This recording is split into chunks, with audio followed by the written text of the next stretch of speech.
All right, a very good afternoon to you. We're back this afternoon to discuss the issues of the nation. Now, a couple of times, some of you have had the opportunity to record conversations between you and scammers, right?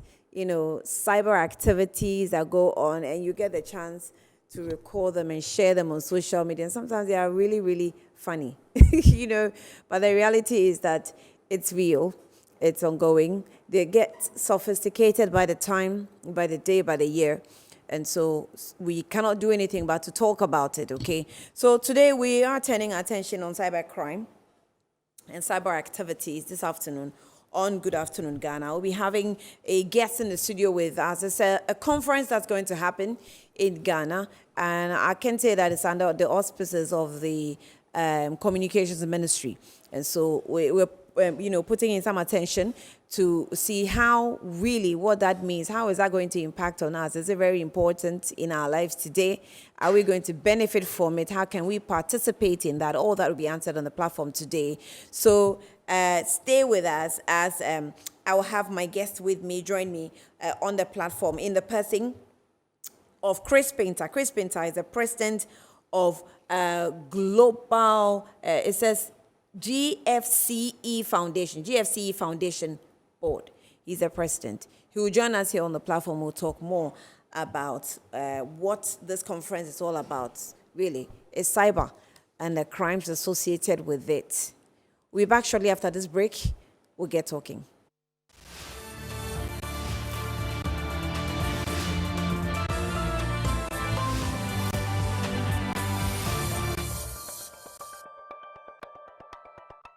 Welcome back, right? So I have Chris, who's already joined me on the platform. Chris Painter is my guest today. Good afternoon to you. Good afternoon to you. Thank you. Thank you for joining me. Happy to be here. Happy to have you. Thanks. Chris just landed yesterday and is in the studio with me. But this is about your third time? Third time to Ghana. First time in about 8 years, but first time was back in 2011, so a little while ago. So it's about 8 years now since last you came. Yep. What has changed? Well, it's hard to tell so far. I've only been here a day, but it seems a lot of things are the same, but it also seems more vibrant. There seems to be a lot more going on. I think the hotel I'm staying in is new. There's there's new things all the time, like many places, and that's always nice to see. You change your hotels when you come? Well, I don't get to pick it. it's where our conference is. So. Okay, but it's been changed. But it's nice, when we organize it, we change them, or yeah. I think last time we were down. Well, the first time I was here, in 2011, it actually was for a cyber thing as well. We were doing a ECOWAS for all the ECOWAS countries cyber capacity building training. When I was then at the Department of State, I was our cyber diplomat back then, and. It was a really good training. We had people from all the countries in the ECOWAS region, and it was really quite good. So even then, Ghana was playing a key role in this. Yeah. How many countries did you engage with the last time? Oh, I think there were like about 10 at that conference. This is much broader. This is a global conference that we're having now, so it's not just from Africa, although there's a lot of African participants, but also from Latin America, from Asia, from the Pacific Islands, from the U.S., from everywhere. Right, let me tell you a little bit about Chris. Chris has been at the vanguard of cyber issues for 27 years. Now, the first as a federal prosecutor handling some of the most high-profile cyber cases in the U.S. Then, as a senior official at the U.S. Department of Justice, the FBI, the White House National Security Council, and finally, the world's first cyber diplomat in the U.S. That's the U.S. Department of State, actually. Now, among many things, Christopher has served as a commissioner on the Global Commission for the Stability of Cyberspace and has been involved in the Global Forum on Cyber Expertise since its launch in 2015. Example, chairing the GFC Working Group on Cybersecurity Policy and Strategy. He's also a frequent speaker on cyber issues, frequently is interviewed and quoted in the media as has testified on numerous occasions to U.S. congressional committees. He has received a number of awards and honors, including Japan's Order of Rising Sun. Congratulations on that one. And RSA Security Conference Public Policy Award and the Attorney General's Award for Exceptional Service. So he received a BA from the Cornell University and JD from the Stanford Law School. The law school.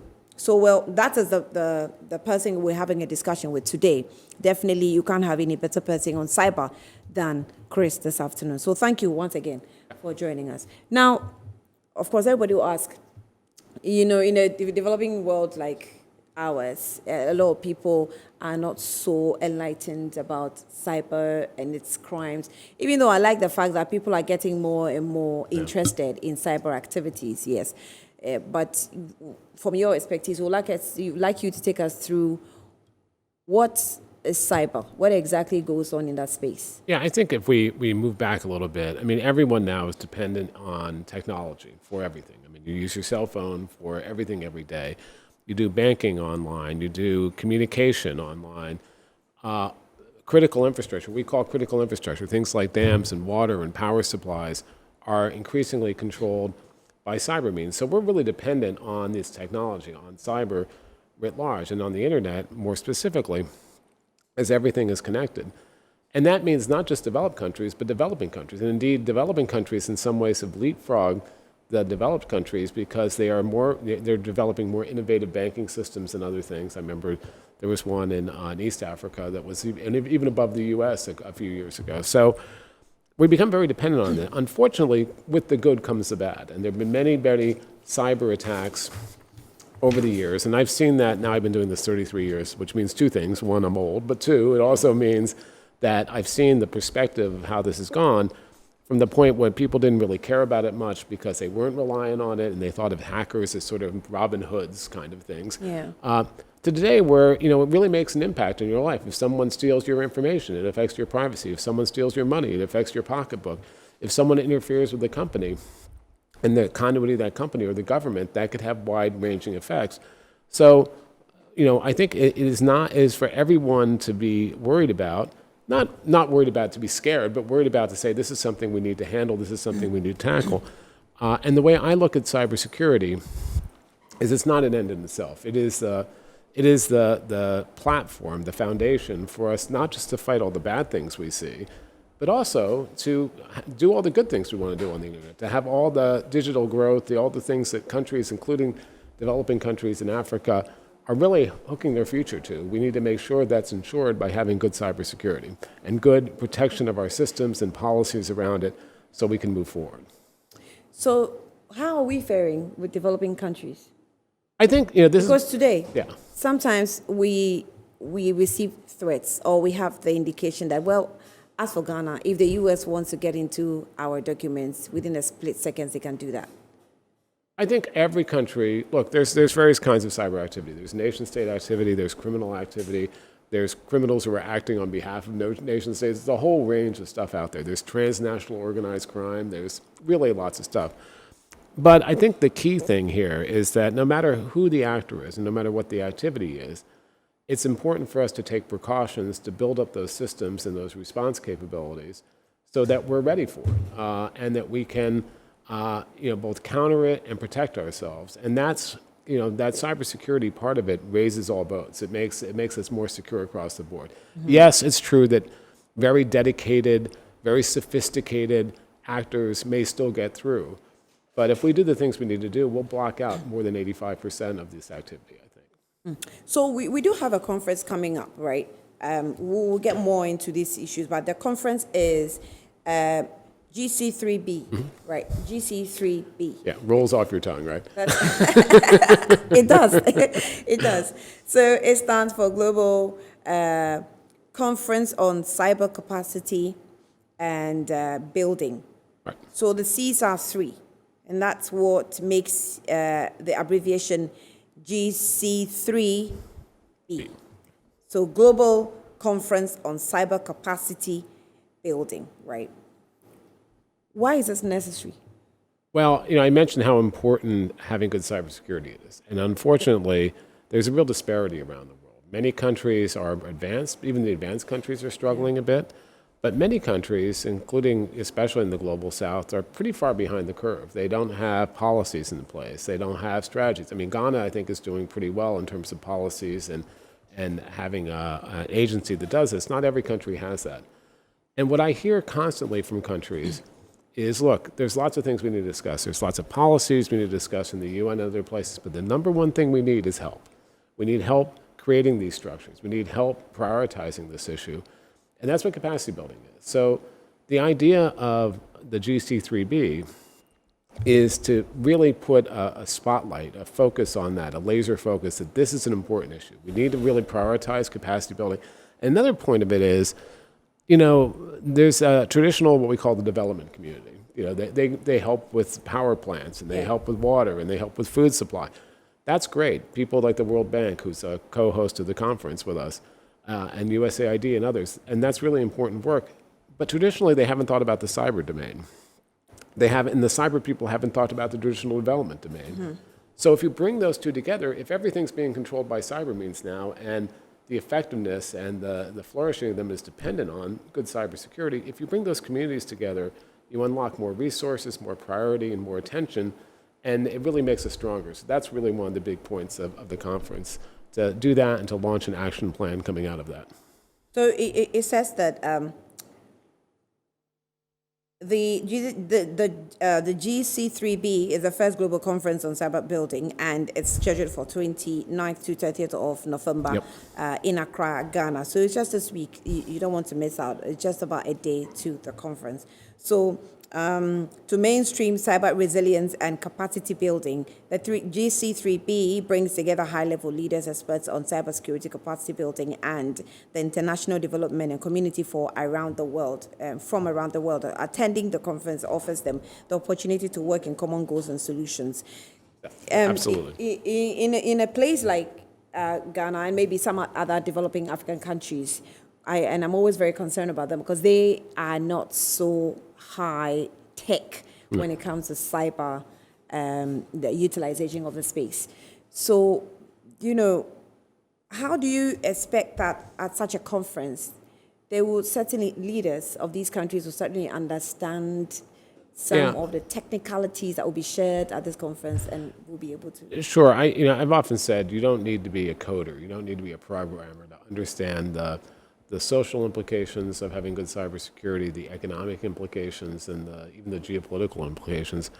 I remember for a long time struggling even in the U.S., where if you went to talk to like a minister, a cabinet secretary in my system, or a CEO of a company, their eyes would roll back in the back of their heads and go, oh, that cyber stuff, that's a technical thing. You guys go deal with that. Yeah. That's changing because we see things like ransomware, for instance, which a lot of companies and individuals and governments have been hit by. We've seen some of the big cyber intrusions, and what has happened is that those leaders begin to understand, look, I don't need to be a technical expert. I don't need to be a nuclear engineer to understand how nuclear power plants work, why they're important to my economy, or maybe how they fit in the larger picture.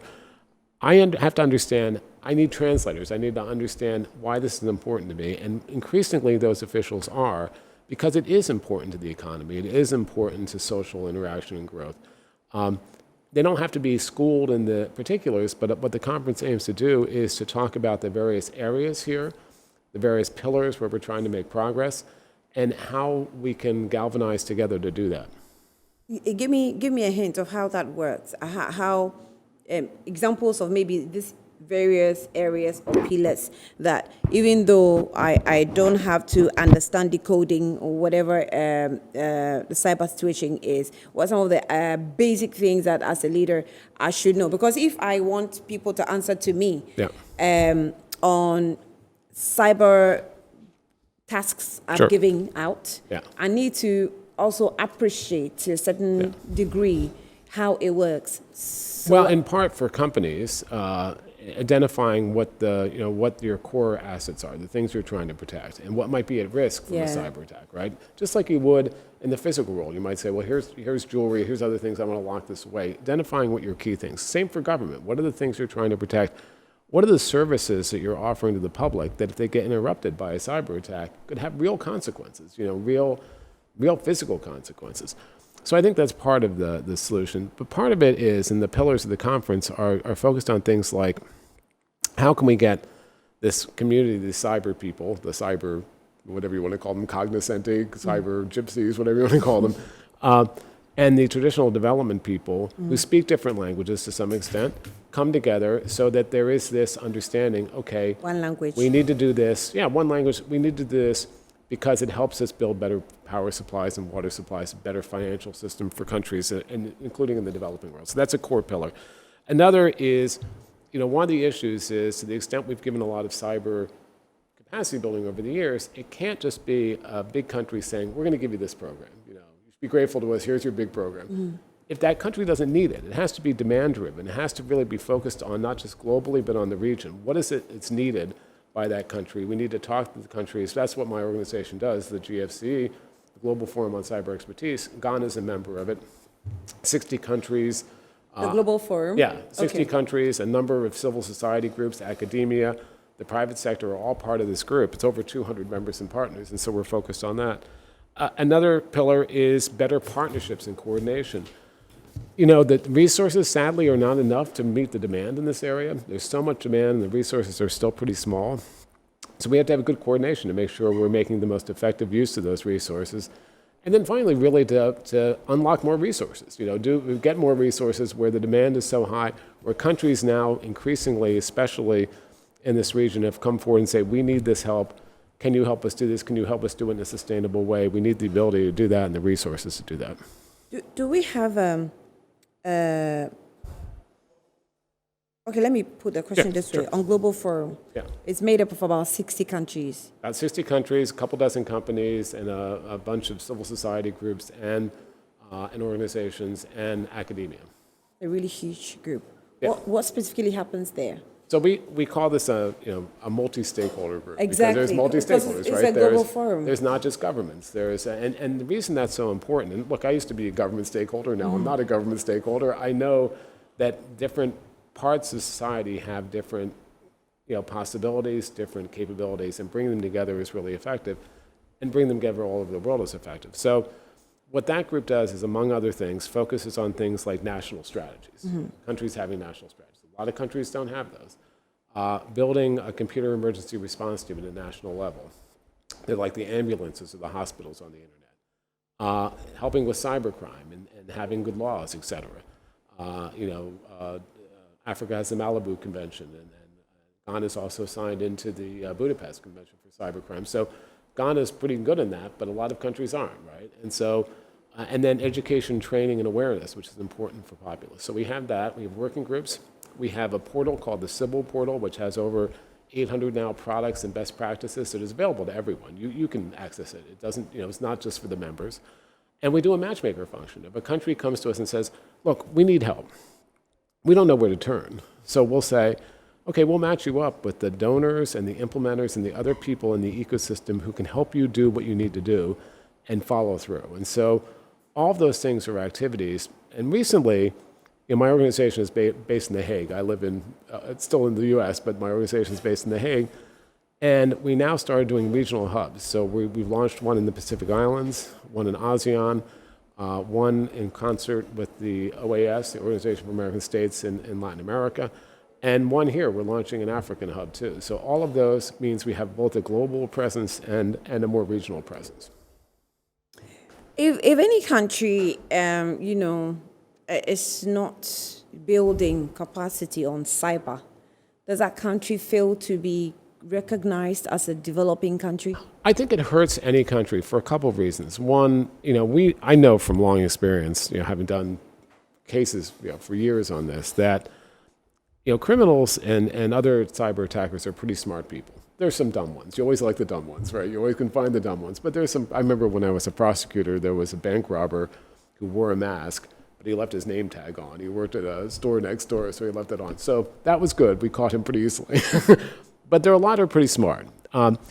And if you're smart, even if you're in the same country, you're going to route your attacks through other countries who have weaker laws, weaker systems to evade detection. And that means we're all in this together. This is a global issue where we need to work together.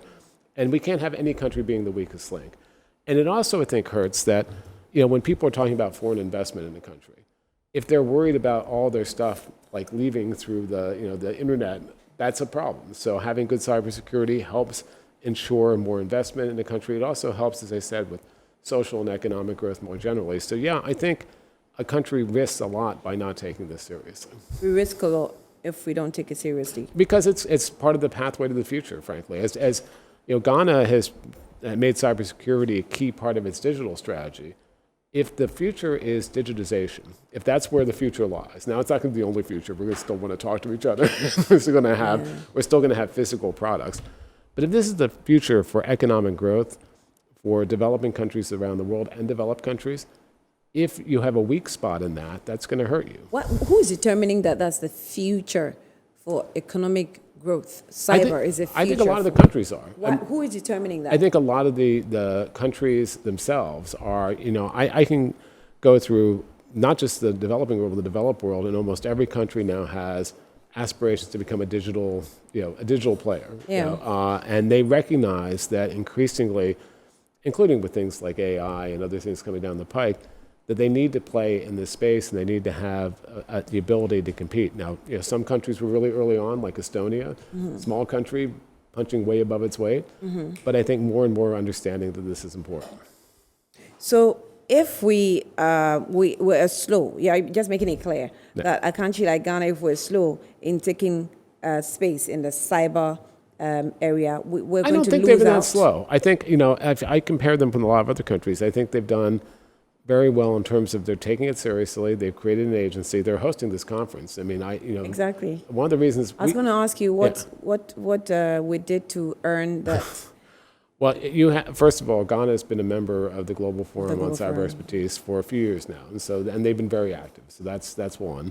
Two, Ghana's actually been, as I mentioned, cybersecurity is a core part of Ghana's digitization strategy, which is good. Ghana has a cybersecurity agency, the CSA. Ghana has innovative programs like Girls in ICT, which promotes women in internet and information systems, which is great because we need more women in this space. That's critically important. So Ghana, and I mentioned I was here back in 2011, and Ghana was playing a role. So, I think Ghana has tried to step up to the challenge and do a lot in this area. And that's something we want to encourage and continue to build upon. I think Ghana is, Africa is a key place to have a conference like this. I think it sends a strong message that, we care about the Global South. We want the Global South to succeed. And it's a core part of, capacity building efforts and the demand-driven approach. And I think Ghana is a perfect place to launch it within Africa and with the world. Why is Africa a key place of holding such conferences? Because, I think it's one of the key places, but, I think there's a lot of, every African country has a different level of progress. Some are not as advanced. A lot, to be fair, haven't been able to focus on this problem because they have other problems, right? And so, but increasingly, I think more and more African countries are turning to this. One thing my organization did in concert with the African Union is we created a cyber experts group with most of the countries in Africa. And that's been really good. That's been a recent development. So, I think that as all these countries are developing and becoming more digitized, not just here, but around the world, they're recognizing they need to pay attention to this issue. And they have these needs. So I do think Africa as a whole is one target area which is important and the demand is there. I talked about the demand-driven approach. The demand signal is there. Please work with us. Please help us. And we want to do that. Are we shouting that you should help us? Well, you're saying, I see this in various forms, including in the UN, which I've been participating in some of the discussions there. And a lot of times the countries say, look, we need help. We need basic assistance to help us create these institutions. We need ways, we need to train our diplomats to do this. And there's been programs for that. So, when I was at the State Department, I think the first dedicated cyber diplomat in the world, and that was 2011. There are now about 45 around the world and growing, but there are all these debates in all these different places all over the world, and it's increasingly about cyber and some cyber aspects, so having that capability is important. So it's just saying, look, we could use the help. And the other thing I always emphasize is it's not just a one-way street. More developed countries learn from less developed countries. We've made mistakes, in our development too. We learn from, and they learn from us, and that's important. So it's not just north-south, it's south-south, it's south-north, it's north. It's really an ecosystem where everyone, I think, is in this and trying to help each other. So, I think I've heard the demand. I want us to meet the demand. I want us to help because, again, we're all better off if we do. But if you are far advanced and you've made mistakes, it makes it easier for countries replicating to just go straight because there's a blueprint. Well, but our mistakes sometimes are good because Yeah. people say, "Well, I'm not going to do that." Yeah, exactly. Yeah. So that's those lessons are the exact kind of thing we try to get people to understand. Take the lessons, but like I said, we can also learn lessons as countries here are implementing strategies. One of the lessons I think that's very important is you build these strategies to do it with a multi-stakeholder group. Talk to your civil society, talk to your industry, be partners with them as you go forward. Well, we're still having a conversation on the cyber conference that's coming up on the 29th to 30th of November in Accra here. And we have our guest with us, Christopher Painter, is the president for Global Forum, and he's actually going to be a part of this conference, lead it. The conference is GC3B. GC3B stands for Global Conference on Cyber Capacity Building. Recently we've had a couple of meetings with people, and sometimes you talk a lot about cyber activities, because if you're managing a company's IT, you're managing a company's documents, some very sensitive documents and all, you want to make sure that you protect it in such a way that no one can really hack into it. But sometimes they say that the hackers, they create the virus and then they create the antivirus. So I don't understand how that works really. But let's take a breather. When we come back, we'll talk more to Chris about some of these things so that on your fingertips, some of these tips that you can work with before we get into the conference proper. We'll be back shortly.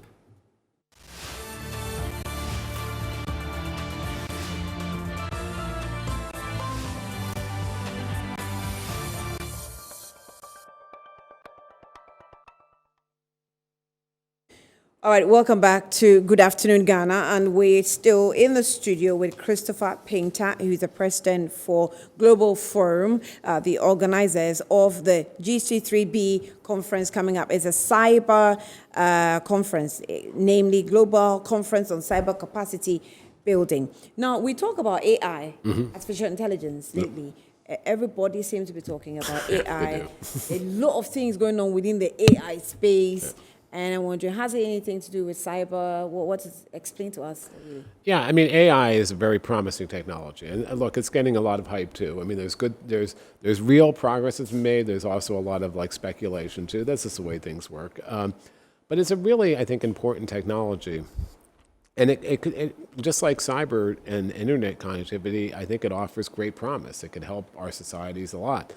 It also, I think, poses some risks. And what we've seen with every technology from the beginning of time is there's good uses of it and there's bad uses of it. It's not the technology, it's the people who use it. And just like we see criminals using the internet to do scams, to do ransomware, to attack systems, to steal information, the challenge with AI is used now often in a lot of computer security products. They're using AI to be better at automating the defenses so that when there are attacks, they can defend it better. But criminals will also use it to better automate their attacks and find ways in. So it will be a little bit of a kind of tug of war going forward, I think. But that doesn't mean we should be afraid of the technology. It means we should look at the technology. I think the effort's underway, and this is not the area of this conference, but I think the area is underway to think about what are some of the ethical rules about how we develop AI are really important. But we also have to be aware of both the promise and the challenge of the new technology. And I think it will increasingly play a role in cybersecurity going forward. On the good side, it might make it easier for people. Look, if I tell you to go home and update your firewall and do a lot of things, that's really not fair to you, right? It's like if it's done automatically, great. But if you have to do it, you're not a computer security professional, as far as I know. And even for those that are, that's kind of a challenge. But if AI can help automate it and make it more easy for people, for end users and businesses to protect themselves, great. It rather makes people not putting more energy by using their brains. Well, you just always have to use your brain. Just like when you get into a car. Yeah, you have a seatbelt, but you have to use your brain to put it on. You have to use your brain to drive, even with all of the new technology involved. So I don't think, and I I'm hope, saying this because there's something I read on social media where some friends said, you know, they didn't know AI was so easy to use. They wouldn't have been struggling to do their home yeah, assignments. well, there's, let me talk about that for a moment. Yeah. Look, I think it's a mistake to use any technology too much, to rely on it and not use your common sense and brain to read things. Yes, AI, and there are different kinds of AI. So what you're talking about is generative AI, these what they call large language models that processes all this data. Yeah. And can come up with answers that sound pretty good, right? Yeah. Here's the problem. Sometimes those answers have no basis in fact. They just they call it hallucinating. So a friend of mine who's a researcher at Stanford asked one of the big, ChatGPT asked about himself. He said, tell me about me, and use his name. And it gave a very convincing story, and he asked it questions about what he thought about things, and it was pretty convincing. But it kept saying that he wrote books he never wrote, he testified in hearings he never testified, was making things up. And so This was AI. yeah, this is it. And so the danger is, and they call it hallucinations. And so, it's a core part of the programs now. They're trying to fix that, and maybe it will get better and get more accurate, but there's still not a substitute for a human brain. I think it could be a tool to help us, absolutely, but let's rely on it to the extent it's going to help us, but also continue to use our own minds to make sure that things make sense. There's a lot of menial things, a lot of automatic things you want AI and computers to do.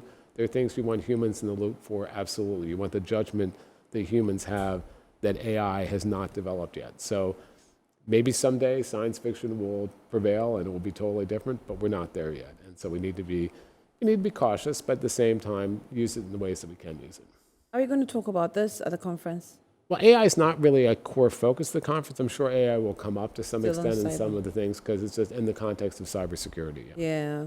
I have a phobia of, using AI for picture editing. Yeah. Well, that's, it's a powerful tool, but, you see these things like on TV and some of the movies where they've used AI. And this is because, let me explain. And this is because I just think that using too much AI for picture editing, things like that, exposes you more to cyber crime. I mean, it's potential. I guess there's a potential if you are downloading the tools that you're using from insecure sites. That's possible. Okay. Just using the AI tool, if it's a secure AI tool, fine. But if there's like something built into it, that could be a problem. So, it's what we call a risk management. Businesses deal with risk management all the time. Individuals deal with risk management. You're crossing the street, you look both ways. You don't step in a ditch. So, it's always good to use caution, but also reasoned caution. Think about what risk you're taking and what you're trying to achieve and how it's going to benefit you. Let's talk about the conference. Sure. All right. So, what is the meeting like? Tell us about the whole. It's So- 29th to 30th of November. 29th and 30th of November. There's certainly been cyber conferences before. There are lots of them all over the world. I sometimes joke that there's so many cyber summits. It's like the cyber Alps or the cyber, whatever mountain range you want to pick. But this is a unique conference because it really is focused on cyber capacity building. It's trying to draw attention to that issue. And as I said, it's comprised not just of cybersecurity guys and women, but also the development in other communities. It is meant to be both high level and actionable. So the idea is conferences are great, and we're producing something called the ACRA Call, because we're in ACRA, that's going to be a platform, a flexible platform that's really for operational progress. It's not like some big declaration. It is more, here's the things we need to do and how we bring these communities together and make progress. That's voluntary, that countries and other stakeholders can endorse. So it's going to be named the Accra Call. The ACRA Call. So, in other areas in cybersecurity, there was something called the Paris Call a few years ago. On counterterrorism online, there was something called the Christchurch Call after some of the big terrorist attacks there. So this will be the ACRA Call. And the idea is to really call attention to this issue, to do things like, those pillars I talked about before. That will make it unique. And one of the things that I've always said, one of the things I did is I co-chaired a ransomware task force.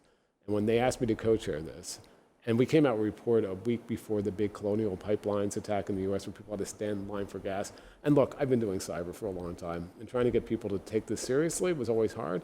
But if they have to stand in line for gas, or they have to worry about getting their food, or they're worried about their health insurance, it becomes a pocketbook issue. It becomes a real, important political issue too. So my worry, though, was we'd write this big report and it'd become shelfware. Someone would put it on a shelf, never look at it again. And that's happened too often, right? Yes. So the idea of this conference is not just That's very common in Ghana. it's very common everywhere. It's not just a unique Ghana problem. I see. Let me tell you. It's true in the U.S., it's true in Europe, it's true around the world.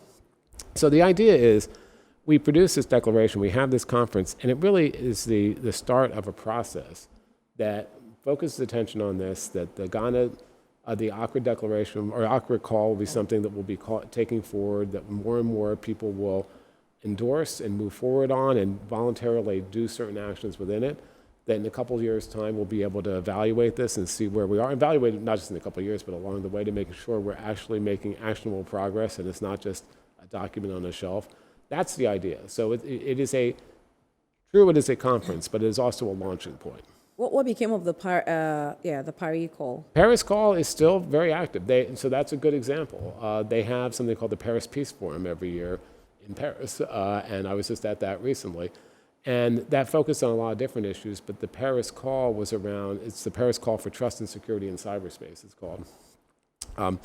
And that had certain high-level actions, and a lot of people have signed up to that. There's been good progress made, and so It's been operational? Yeah, I mean, it's more of a statement of principles that people sign up for, but it's been, I think, more and more, and they've tried to do working groups and things off of that, which has been good. Same with the Christchurch Call. So though, one of the, I think, the advantages of calling it a call is it means we're trying to instigate, we're trying to promote action, not just words. Yeah.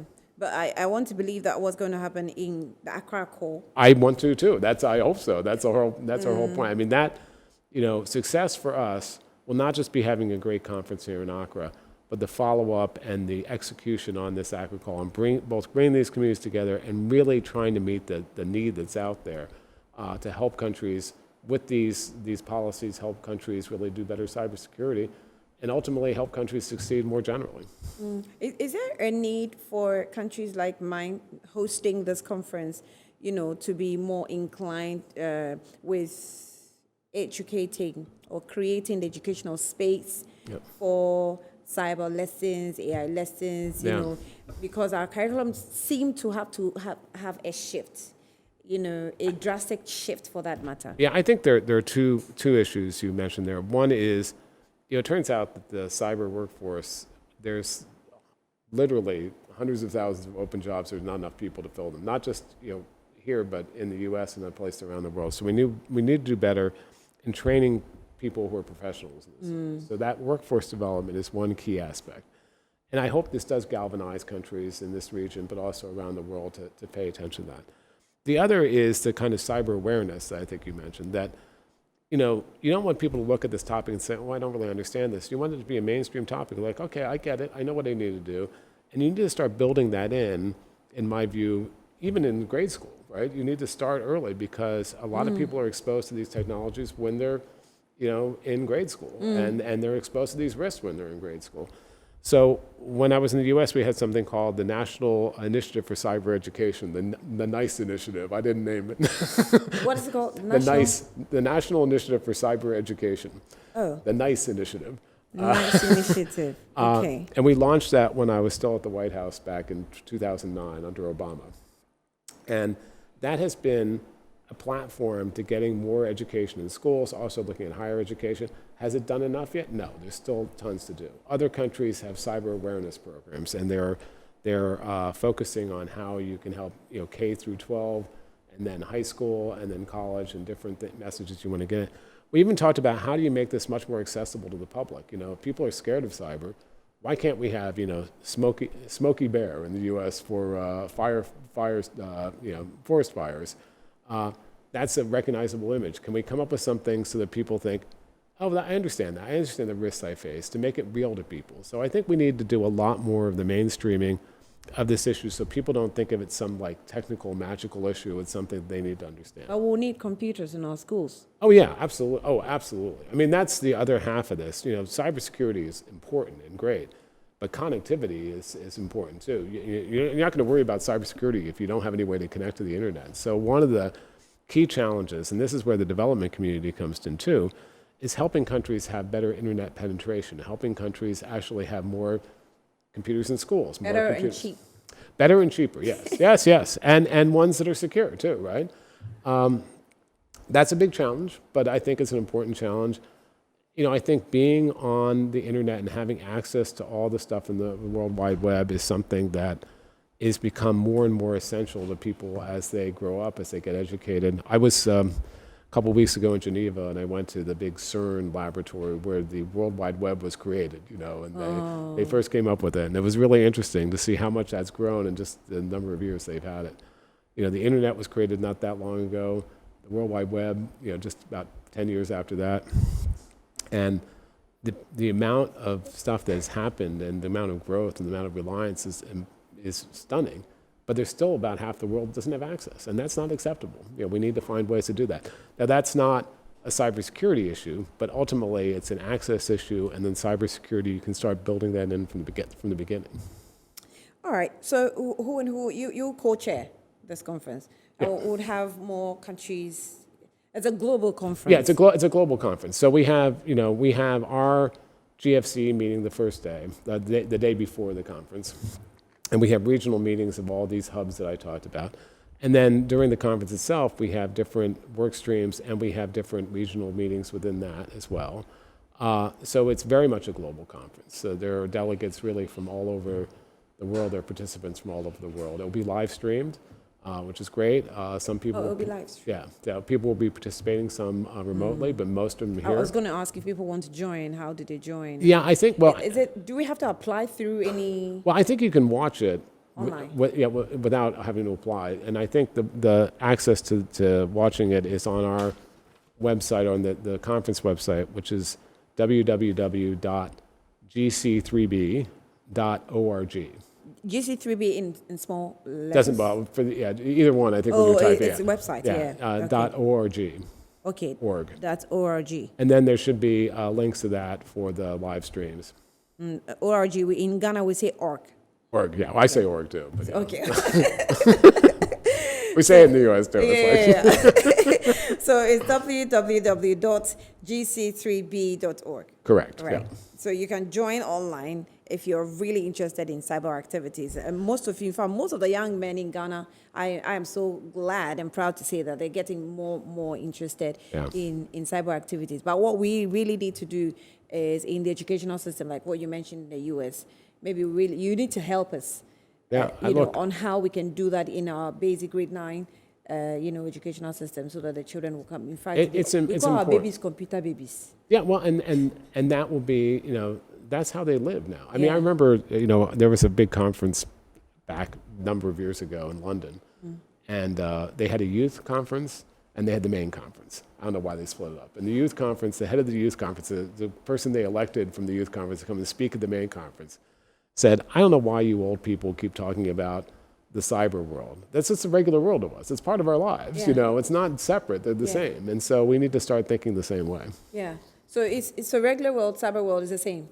Well, it's increasingly together. I mean, people communicate by, there's good and bad things. I think it's a little sad when you go to a table in a restaurant, everyone's looking at their cell phone rather than talking to each other. That's a little, that's not the way I grew up, but. Yeah, but the more you're teaching us cyber, you're not teaching us how to, be in the cyber world and be in the real world at the same time. Yeah. Now we don't even know how to separate it. But you know how to keep yourself safe in the real world. So we need to make sure people understand how to keep themselves in the cyber world too. Right? If they're going to increasingly spend time there, they've got to be as aware there as they are in the real world of what the risks are and how to maximize it. So that's part of the, this is part of the way forward. So it will start at what time? The conference will start at what time? Conference starts, I think we begin like at 8:30 in the morning on each 8:30 day. in the morning. But I think there are different sessions. I think the main plenary session is in the And the venue will be where? It's at the Kempinski Hotel. Okay, Kempinski Hotel. So the main plenary sessions are in the morning on the first and second day, and then there are a bunch of workshops. So simultaneous workshops are going to be in the afternoon because there's so many. I will tell you, this is a hard conference to plan because there's so many different ideas, so many different pillars, so many different sessions. That's great. I'm really happy about that. Really great speakers from all over the world who are going to be speaking about this and interacting about it. So I think it's really a lot of great material there.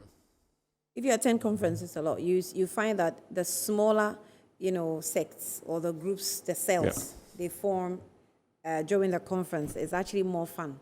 Yeah. Because it becomes smaller groups and you get to understand better what is being shared, the information and the knowledge that's being shared, at that conference. So I'm sure that we definitely will be there. Yeah. And I think it's always great that people can get together and people can meet each other and deal with each other. Look, we all lived through the pandemic in the online world and that was great, but it's also really important for people to interact, to make progress, to have the conversations in the hallways and over lunch. That's really important too. Right. Thank you. So, well, at this conference, you may get to use your phone, but you'll not be on your phone. I hope you get it. Right?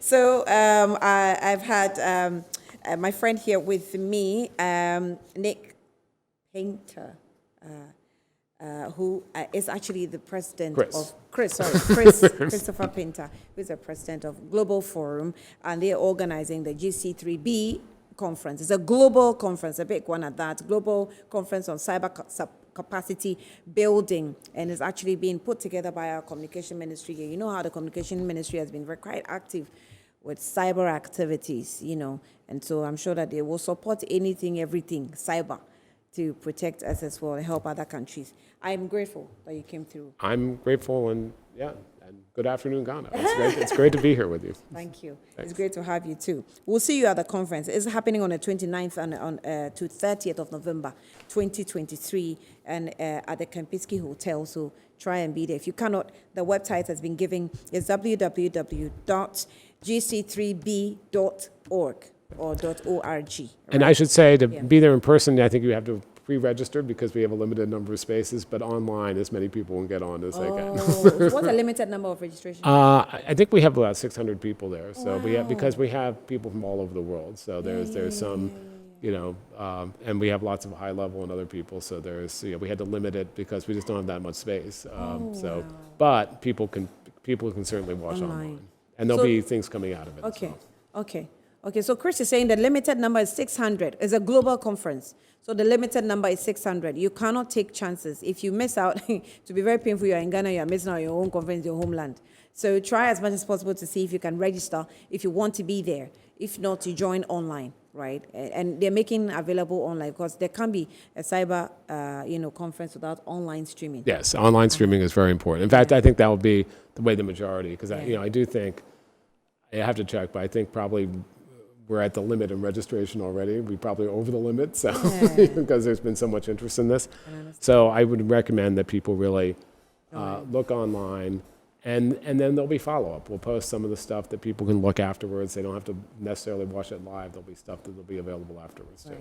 Right. Chris, I'm so grateful that you came. Great. Thanks very much for having me. Right. And I thank you also for spending time with us. This has been Good Afternoon Ghana, and the conference is coming off on the 29th to 30th of November 2023. It is the Global Conference on Cyber Capacity Building. If you want any question or some clarity, you can reach our desks and definitely we'll give you the clarity on that. Thanks for watching Good Afternoon Ghana. Enjoy the rest of the programs.